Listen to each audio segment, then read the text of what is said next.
लोगों को पढ़ने की कला, body language and psychology hook.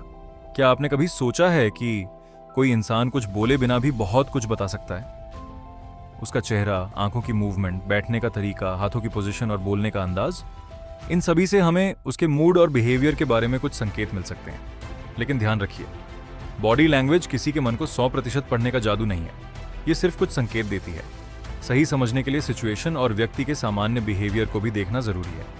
आज हम सीखेंगे कुछ ऐसे ऑब्जर्वेशन टेक्निक्स जिनसे आप लोगों को बेहतर समझना शुरू कर सकते हैं। एक, सबसे पहले बेस लाइन देखिए। किसी व्यक्ति को समझने की सबसे बड़ी गलती है एक ही जेस्चर देखकर कंक्लूजन निकाल लेना।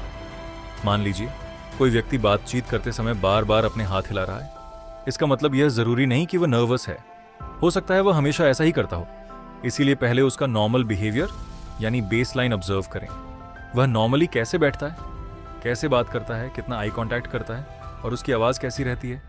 जब आपको उसका नॉर्मल बिहेवियर पता होगा तभी उसके अनयूजुअल बिहेवियर को पहचानना आसान होगा। 2, आंखों को ऑब्जर्व करें। आंखें कम्युनिकेशन का बहुत इंपॉर्टेंट हिस्सा है। जब कोई व्यक्ति किसी टॉपिक पर बात करते समय अचानक अपना अटेंशन बदलता है, बार बार नीचे देखता है या उसकी आंखों की मूवमेंट बदल जाती है, तो यह उसके इमोशनल स्टेट में बदलाव का संकेत हो सकता है। लेकिन सिर्फ आई कांटेक्ट देखकर यह मत मान लेना कि सामने वाला झूठ बोल रहा है। कुछ लोग नेचुरली कम आई कांटेक्ट करते हैं, इसीलिए हमेशा एक सिग्नल नहीं बल्कि कई सिग्नल्स को साथ में ऑब्जर्व करें। 3, चेहरे के छोटे बदलाव। कभी कभी इंसान अपने चेहरे से सिर्फ एक पल के लिए इमोशन दिखाता है और फिर उसे छुपाने की कोशिश करता है। इसे समझने के लिए आपको छोटे चेंजेस ऑब्जर्व करने होंगे, जैसे अचानक आईब्राउज उठना, होंठों का टाइट होना या चेहरे की एक्सप्रेशन का बदल जाना। लेकिन इन एक्सप्रेशंस को कॉन्टेक्स्ट के साथ समझना जरूरी है। अगर कोई व्यक्ति इंटरव्यू में बैठा है तो नर्वसनेस नॉर्मल हो सकती है। इसका मतलब ये नहीं कि वह कुछ छुपा रहा है। 4, हाथ क्या बता सकते हैं। अब ध्यान दीजिए हाथों पर। जब कोई व्यक्ति कंफर्टेबल होता है तो उसके हाथ अक्सर नेचुरली मूव करते हैं। लेकिन अनकंफर्टेबल सिचुएशन में कुछ लोग अपने हाथों को बार बार रब करते हैं, फिंगर्स मूव करते हैं या किसी ऑब्जेक्ट को लगातार टच करते रहते हैं। ये नर्वसनेस या टेंशन का संकेत हो सकता है। लेकिन फिर वही रूल याद रखिए, एक जेस्चर बराबर एक कंक्लूजन नहीं, पूरे बिहेवियर को ऑब्जर्व करें।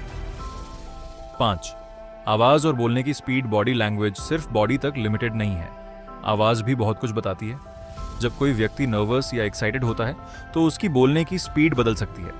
कभी वह बहुत जल्दी बोलने लगता है, कभी अचानक स्लो हो जाता है। उसकी आवाज की पिच भी बदल सकती है। इसलिए किसी व्यक्ति को ऑब्जर्व करते समय उसके वर्ड्स के साथ साथ उसकी टोन, स्पीड और पॉजेस पर भी ध्यान दें। 6, पर्सनल स्पेस। हर व्यक्ति की अपनी पर्सनल स्पेस होती है। अगर कोई व्यक्ति आपके बहुत करीब आने पर पीछे हटता है तो इसका मतलब हो सकता है कि वह अनकंफर्टेबल महसूस कर रहा है। और अगर कोई व्यक्ति नेचुरली आपके पास खड़ा रहता है तो वह उस डिस्टेंस के साथ कंफर्टेबल हो सकता है। लेकिन यहां भी कल्चर, रिलेशनशिप और सिचुएशन को ध्यान में रखना जरूरी है। 7, सबसे पावरफुल टेक्निक, कॉन्टेक्स्ट। अब सबसे इंपॉर्टेंट बात, कॉन्टेक्स्ट के बिना बॉडी लैंग्वेज को समझना मुश्किल है। अगर कोई व्यक्ति अपने आर्म्स क्रॉस करके बैठा है तो इसका मतलब जरूरी नहीं कि वह एंग्री या डिफेंसिव है। हो सकता है उसे ठंड लग रही हो। इसी तरह अगर कोई व्यक्ति कम बोल रहा है तो जरूरी नहीं कि वह आपसे नाराज हो सकता है वह टायर्ड हो। इसीलिए हमेशा खुद से 3 सवाल पूछिए।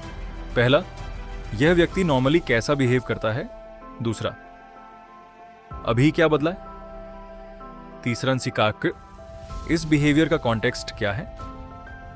8, ऑब्जर्वेशन को प्रैक्टिस कैसे करें।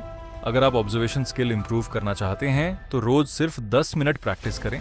किसी पब्लिक प्लेस में बैठकर लोगों को ध्यान से ऑब्जर्व करें, लेकिन उनका जजमेंट मत करें। बस नोटिस करें कौन कैसे चलता है, कौन कितनी तेजी से बोलता है, कौन ज्यादा जेस्चर्स यूज करता है, किस सिचुएशन में लोगों का बिहेवियर बदलता है। कुछ दिनों बाद आपको छोटे बिहेवियरल पैटर्न्स नोटिस होने लगेंगे। एंडिंग लोगों को पढ़ना कोई मैजिक ट्रिक नहीं है, ये एक ऑब्जर्वेशन स्किल है। जितना ज्यादा आप ऑब्जर्व करेंगे उतना ही बेहतर आप लोगों के बिहेवियर को समझ पाएंगे। लेकिन हमेशा याद रखिए, किसी एक जेस्चर के आधार पर किसी व्यक्ति के बारे में फाइनल जजमेंट मत बनाइए। ऑब्जर्व करें, कंपेयर करें, कॉन्टेक्स्ट समझें और फिर कंक्लूजन निकालें। अगर आपको साइकोलॉजी, बॉडी लैंग्वेज और ह्यूमन बिहेवियर के बारे में ऐसी प्रैक्टिकल वीडियोस पसंद हैं तो चैनल को सब्सक्राइब करें।